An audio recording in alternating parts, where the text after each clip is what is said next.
The school employee's stomach growled as he opened the staff fridge during his lunch break, already knowing what he'd find, or rather, wouldn't find.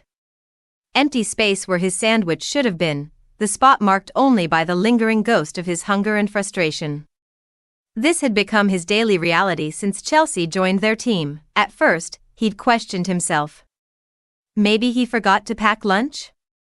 Maybe he'd left it in his car?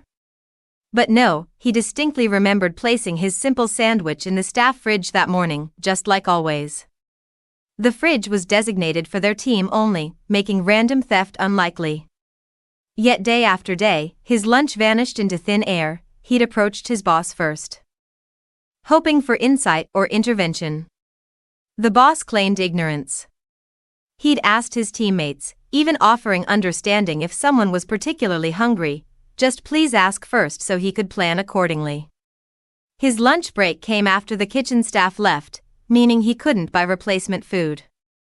Without his sandwich, he faced an entire day without eating unless he wanted to spend $5 on a tiny bag of chips from the vending machine. The pattern became undeniable once he started paying attention. The thefts began exactly when Chelsea started working with them. She always arrived nearly an hour before her shift because her boyfriend or husband dropped her off on his way to work and they shared a car.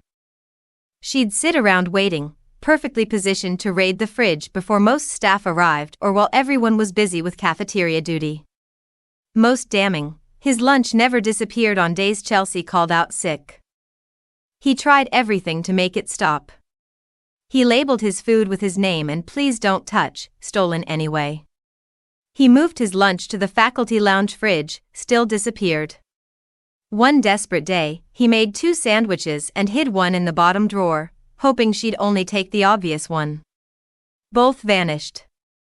He even resorted to keeping lunch in his hot car, where his food turned warm and unappetizing by break time. His frustration became vocal. In the office with everyone present, he'd express how upset the theft made him. Some staff laughed it off, including Chelsea, who made jokes about him being hangry. When he finally confronted Chelsea privately, asking if she was taking his food, she actually got upset at him for accusing her. That's when desperation bred creativity, or depending on perspective, vindictiveness. He remembered Chelsea mentioning multiple times that she hated tomatoes, wouldn't even touch food that had been near them. His usual rushed morning routine meant he typically made bare-bones sandwiches without extras like lettuce or tomatoes. But this morning, he took extra time. He loaded that sandwich with tomatoes, heavy, obvious, protruding from the bread where they couldn't be missed. He went about his cafeteria duty feeling cautiously optimistic. When he walked through the office afterward, Chelsea wasn't there. He assumed she'd called out again, which meant, finally, he might eat his own lunch. But when break time arrived, his sandwich was gone. Again, he learned Chelsea had come in early as usual but left abruptly. She'd done this before 4 family emergencies, so he thought little of it. Until the next day, when his boss summoned him to the office, Chelsea sat there, her expression stern and accusatory. His boss explained that Chelsea had admitted taking his food yesterday, eating it, then having a severe allergic reaction to the tomatoes. But the narrative Chelsea presented turned his stomach into knots. "You purposely poisoned me," Chelsea declared, her voice shaking with emotion.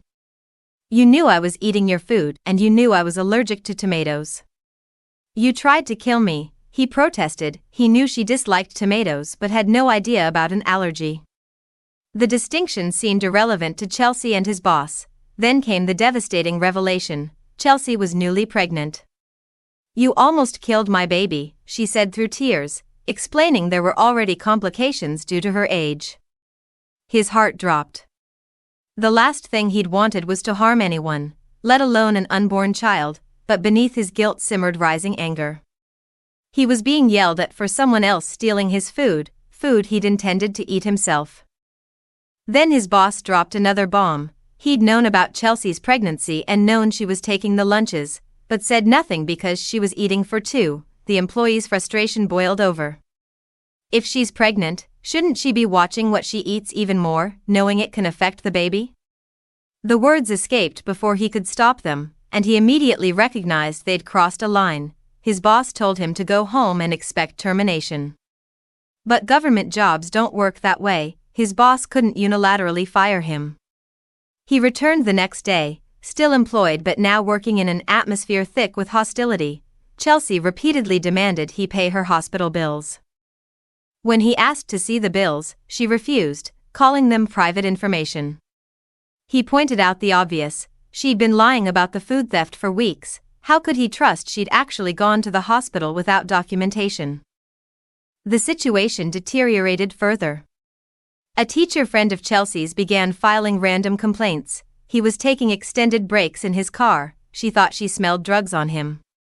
Yes, he'd started taking breaks in his car. That's where he kept his food now, but he never exceeded his allotted 30 minutes. They drug tested him, negative, obviously, yet he still got written up for the break complaints despite zero proof. Eventually, for his sanity, he found employment elsewhere. But the question haunted him: was he responsible for what happened? Friends split on the verdict. One mother insisted he was lucky not to be in prison for 2 counts of attempted murder. Others argued it was his food that Chelsea chose to steal. Putting herself and her baby in danger, was this employee wrong to put tomatoes on his own sandwich knowing a food thief disliked them? Does being pregnant excuse repeated theft and lying? Can you be guilty of attempted murder when someone steals your food and has an allergic reaction? Where's the line between protecting your lunch and entrapping a thief?